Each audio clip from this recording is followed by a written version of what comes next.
कि हम आलस्य में तब होते हैं जब हम किसी भी चीज के प्रति इंटरेस्टेड नहीं होते।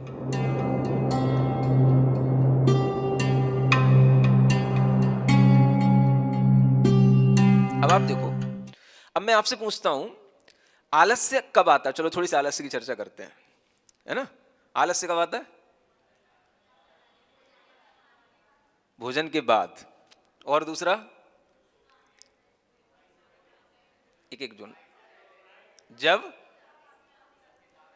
जब किसी काम से बोर हो जाते हैं। तीसरा? पढ़ाई के वक्त। अच्छा तीसरा पढ़ाई के वक्त आता है, ठीक। और जब खाली बैठे होते हैं। चार चीजें हो गई। अब देखो आलस्य आने के चार कारण स्पष्ट हो गए। एक खाने के बाद, एक जब बोर होते हैं तब, एक जब पढ़ाई का टाइम होता है तब, और एक जब खाली बैठे होते हैं तब। ये आलस्य के चार कारण सामने आ गए, ठीक है ना। तो ये हमने एक थ्योरी बना ली। अब इन चार कारणों में जब हम आलस्य देख रहे हैं तो अब हम इस आलस्य को अच्छे ढंग से निपट सकते हैं इससे।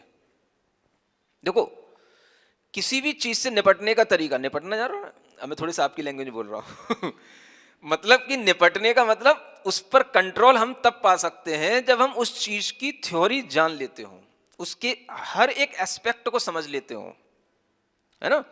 अब अगर मान लो भोजन के बाद आलस्य आता है तो हमें इसका मालूम नॉलेज होना चाहिए कि मतलब भोजन के बाद आलस्य आना निश्चित है।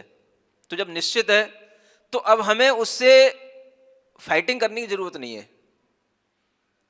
समझ आ रहा है? भोजन के बाद आलस्य आता है, अगर हमें यह पता है कि भोजन के बाद आलस्य आना जरूरी है क्योंकि ये बॉडी का एक गुणधर्म है। आपने भोजन दिया बॉडी को, सारा भोजन जो है स्टमक में गया, उस समय पर बॉडी के लोअर पार्ट्स स्टमक में जो इंटेस्टाइन्स और जो उसके इनर ऑर्गन्स होते हैं वो सबसे ज़्यादा काम कर रहे होते हैं। वो जब काम करते हैं तो उनको ब्लड की बहुत आवश्यकता होती है ना। वो ब्लड कहाँ से सप्लाई होगा? तो वो बॉडी के अंदर जिन पार्टों में ब्लड होता है, माइंड में जो ब्लड बह रहा होता है वो भी सब बॉडी वहीं पर एब्जॉर्ब करती है। तो उस समय पर माइंड जो ब्रेन है उसमें जो है ब्लड की कमी होने लग जाती है, क्योंकि सप्लाई कहाँ हो रही है? सब पेट में हो रही है। समझ आ रहा है? तो इस कारण से उस समय पर हमें थोड़ा सा आराम देने से हमारा डाइजेशन भी ठीक रहेगा और फिर उसके बाद में फिर हमारी बॉडी प्रॉपर वर्क करने लग जाएगी। तो अब हमें उससे लड़ने की जरूरत नहीं है। आता है तो आता है, उसका सिद्धांत है, ठीक है ना। तो हमें पता होना चाहिए ना, हर चीज को अगर हम ढंग से समझेंगे तो हम उसको कंट्रोल कर पाएंगे, है ना। दूसरा, बोर होना, ठीक है ना। अब ये बोरिंग का मतलब क्या होता है? अब इसको थोड़ा डिफाइन करो। देखो अभी भी अच्छे डिफाइन नहीं कर पाया, फिर और बोलो अच्छे से। कुछ भी कर रहे हैं पढ़ाई वगैरह, वो तो फिर आपने सब में बोरिंग डाल दी तो सब में तो बोरिंग नहीं आती। मोबाइल खोलने को कह देंगे तो फिर बोरिंग कहाँ चली जाती है? मोबाइल में कोई बोर नहीं होते ना। हाँ ये बात निकल के आई ना। मतलब कि मन नहीं लगना, मन नहीं लगने का मतलब है कि उसमें इंटरेस्ट नहीं आना, ये उसका लॉजिक है ना। बोरियत उस चीज में होती है जिसमें हमारा इंटरेस्ट नहीं होता है।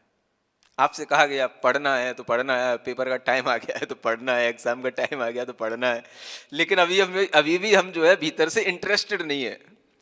अब नहीं पढ़ेंगे तो एक साल फिर पीछे हो जाएंगे, खराब हो जाएगी, तो पढ़ना पड़ रहा है ना। फिर भी उसमें देखते जा रहे हैं, अभी तो एक महीना है, एक दिन नहीं पढ़ेंगे तो क्या है, कल थोड़ा सा कवर कर लेंगे। तो हम अपने आप को जब तक कन्वेंस इस तरीके से कर रहे हैं कि हम अपना इंटरेस्ट उसमें नहीं है, इसलिए जो है हम उससे बोर हो रहे हैं। तो एक लॉजिक निकल के आया कि हम आलस्य में तब होते हैं जब हम किसी भी चीज के प्रति इंटरेस्टेड नहीं होते। जब हमसे मोबाइल में देखने को बोला जाता है, जब हम अपने व्हाट्सएप पे मैसेज देख रहे होते हैं, तो हम देखना कहीं भी आपको कभी भी नींद नहीं आएगी, है? अपने आप एकदम से आंखें खुल जाती है, एनर्जी आ जाती है। भोजन के बाद आलस्य आता है, भोजन करते हुए किसी को आलस्य नहीं आता। समझ में आ रहा है ना?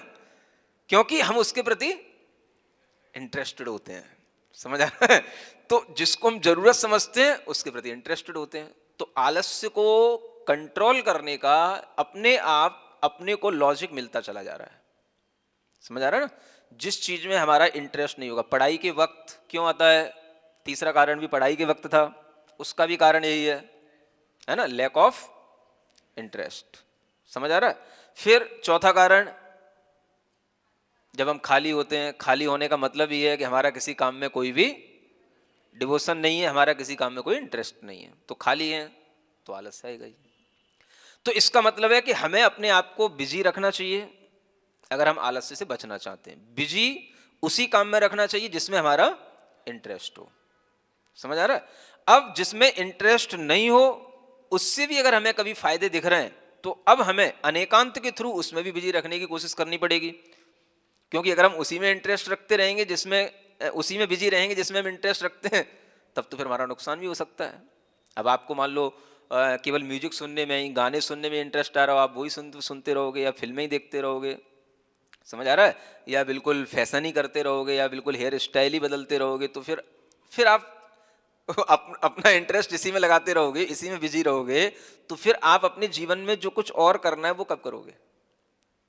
समझ आ रहा है ना? तो हमें अपने इंटरेस्ट को फिर उस समय पर कंट्रोल करना होता है।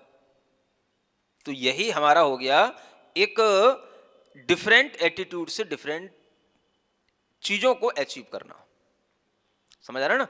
तो आलस्य बुरा है ये हमने तब समझा जब हमारे लिए पता पड़ गया कि आलस्य इस अपेक्षा से बुरा है, इस कारण से बुरा है ना?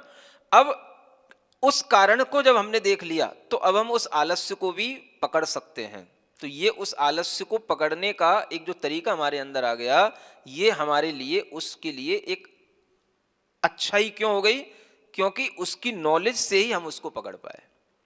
तो हमने उसको डिफरेंट एस्पेक्ट से देखा, हमने उसकी पूरी थ्योरी बनाई और थ्योरी से उसका एक कंक्लूजन निकल करके आया कि जब हमारा इंटरेस्ट किसी भी काम में नहीं होता है तो वो हमारे लिए आलस्य देता है ना, वो हमको बोर्डम बना देता है।